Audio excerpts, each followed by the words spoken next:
Hi everyone, Rob Gabriel here, Senior Managing Editor and Home Security Expert at safehome.org. Today we have the pleasure of sitting with Justin Hochberg. Justin is the co-founder and CEO of Virtual Brand Group, a metaverse creation company that accelerates global brands into the metaverse. He is a parent himself, and he's a leading expert in all things related to the metaverse.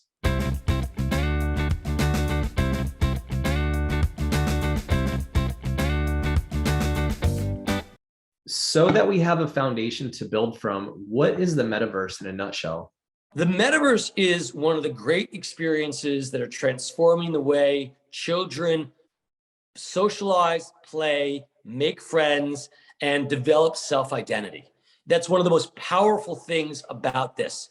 And we're seeing that in terms of, my 11-year-old daughter, my 14-year-old son, when they come home, they've made friends from around the world. They don't know where they are necessarily or who they are, but they're trading items because these things aren't like, these aren't like games. The point of a game is to finish the game.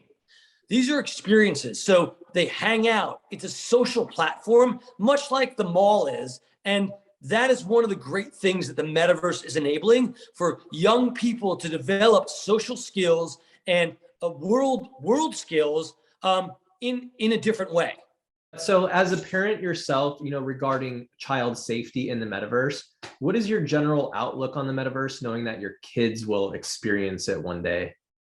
I'm a parent of two kids who are 11 and 14. When the pandemic hit, we were a family that didn't allow screens during the week, which my kids lamented incessantly, but we held firm.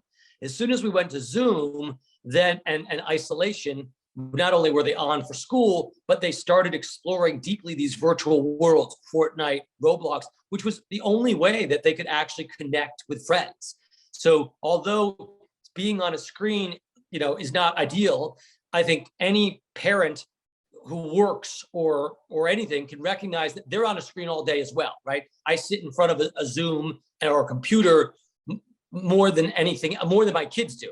So I am deeply cognizant, both from a parental perspective and a sort of business perspective, about what the possibilities of the metaverse are and what the concerns are as a business and as a parent. So let me tackle the possibilities. Any technology, whether it was watching Elvis Presley the first time and watching his hips swivel, which were banned by the TV networks, or the MTV, don't watch that. The cuts in the music videos are too quick. It'll fry your brain. Or you'll remember the Congress trying to pass legislation to prevent gangster rap because it was bad influence. Or I think it was during the Clinton administration, they were trying to ban violent video games. So like these things intrinsically always have possibilities and ways that are unproductive. And what I would say is the possibility of the metaverse is, I think, bigger than, say, gangster rap or, Grand Theft Auto because of the nature of its sort of immersiveness. At the same time, no matter what we're talking about, parenting is required. It's not that the metaverse is dangerous. It's about teaching your kids how to behave in the real world and in the virtual world. And because I think what's scary to parents is we know to teach our kids not to cross the street at red lights, to wear a seatbelt, to just say no, because that's a world that we're familiar with. I think the concern and the sort of anxiety that parents have is they don't know what this is, they don't use it, and therefore they are very worried about what's happening. And I think the other layer to it is these platforms, although like a place like Roblox, which really tries hard because it has a lot of young users to moderate it, but these are really open spaces that you just don't know what's going to happen. So ultimately, I think there's an anxiety about the lack of understanding of what's happening by parents. But in the end, the solution is you just have to be a good parent. You have to, if your kid is playing Roblox and you're not on there on the platform and going to see what they're doing, then of course. But then again, I would ask you, do you just let your kid, do you let your 12-year-old just go out into the world and just hang out with friends in the mall without knowing where they are or when they're going to be home? Of course not.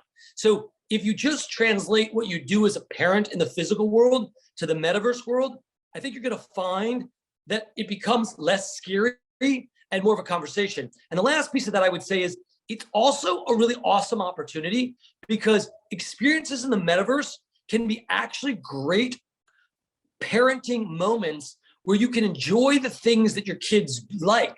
So, I play Adopt Me on Roblox with my 11-year-old. And, I'm not good at Adopt Me, but like walking around and collecting stuff and seeing the house she built. I play Fortnite with my 14-year-old. I'm not good at it and I get killed all the time and they make fun of me, but like I'm in there and now we have a common frame of reference. So that's what I would say is be a good parent, invest the time to understand this and use it as a way to actually generate trust and a bond with your kid. Yeah, I like that. And so just to kind of drill down a little bit further into potential threats, though, there's this fear of, personal invasion of privacy in the metaverse. You might have heard of that woman who was virtually groped in Horizon Worlds. So like, what are some things that our youth can do to stay safe from cyber predators? Again, I would draw the analogy to the real world. Again, a lot of it starts from knowing what's appropriate and what's not, right? So, obviously we live in a world where things can happen to you even if you're knowledgeable, right? There are bad things that happen in playgrounds, and 2020 has To Catch a Predator, and 2020 has made a whole franchise out of that. So I think again it starts with education, and I think that what's missing here is that parents just don't understand how these platforms work, so they don't really know how to educate the kids, right? So, like for example, you would teach your kid, don't give out your phone number to anybody in the real world. Don't get into someone's car because they offer you candy, right? That, you teach that. So there are lessons like that in the cyber world too, right? So don't reveal like very simple things.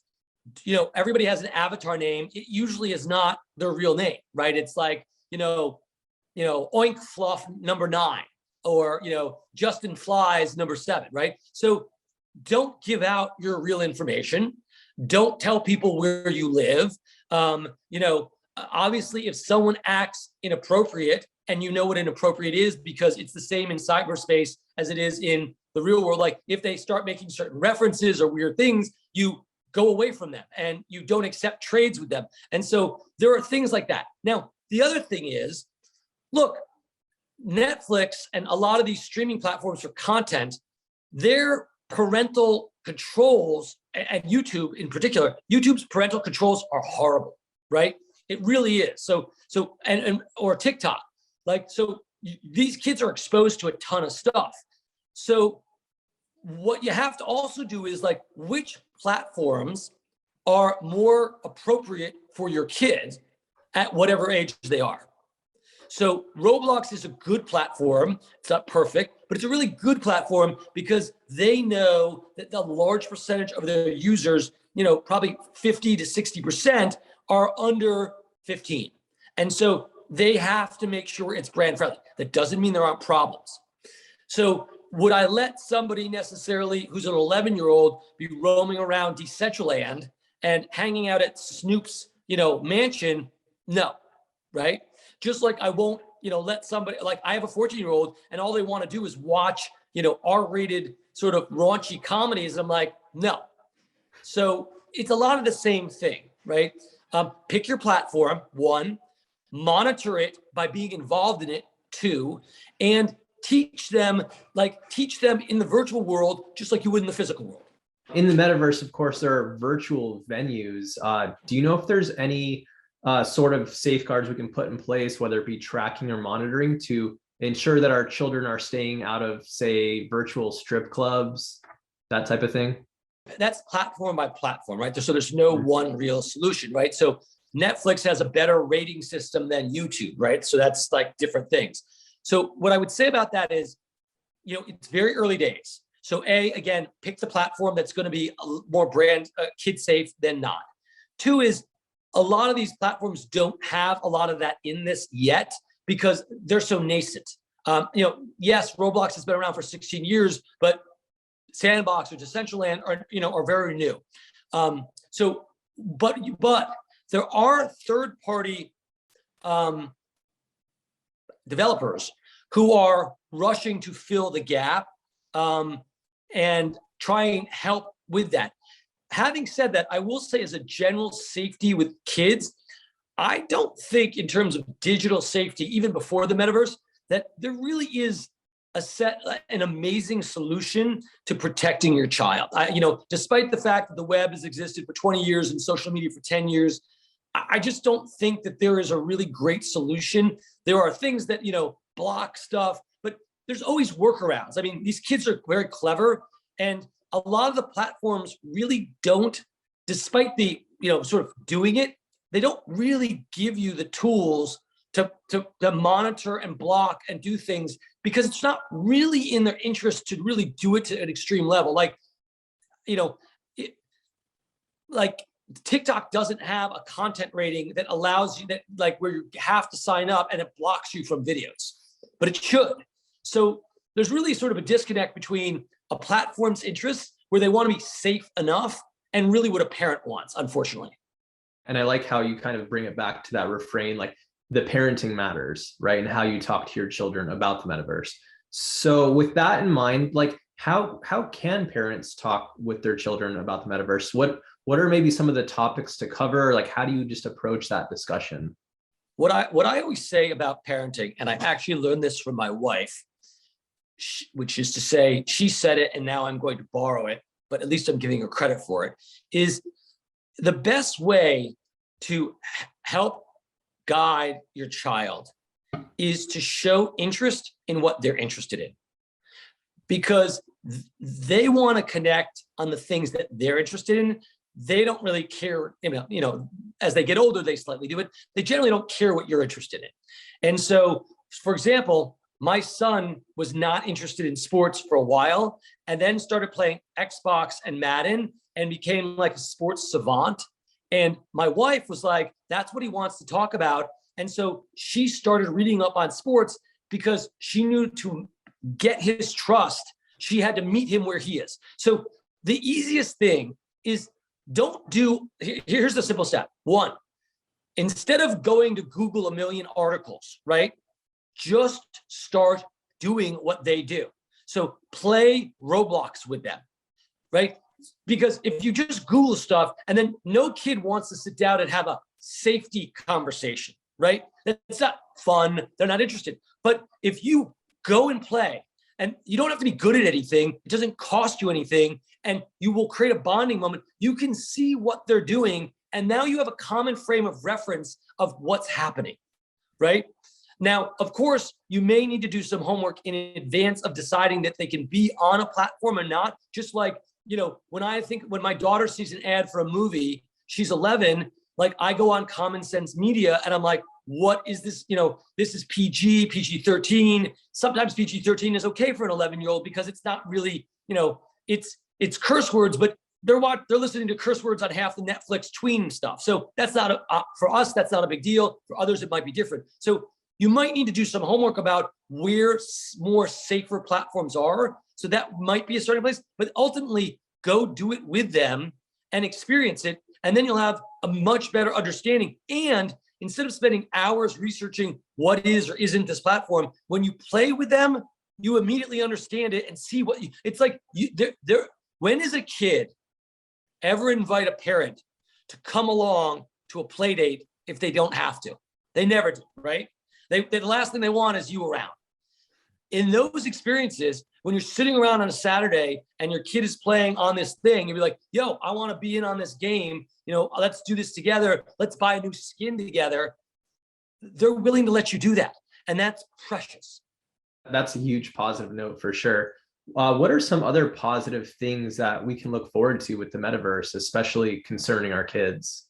Well, I think one of the great things about the metaverse, and I think if you look at every study about Gen Z, Gen Alpha, and the younger Gen Millennials, is that self-expression is one of the single most valued value that they look for in anything, in a brand, in an experience, in their friends. And so one of the wonderful things that the metaverse enables is pure self-expression. So, if anybody has ever seen Ready Player One, which is basically, if you don't know what the metaverse is, go watch the Steven Spielberg movie Ready Player One. And although we're not quite at that elevated, deep virtual reality experience, it does give you a sense of what it's like to be there. So I think that's super good way to start thinking about this thing.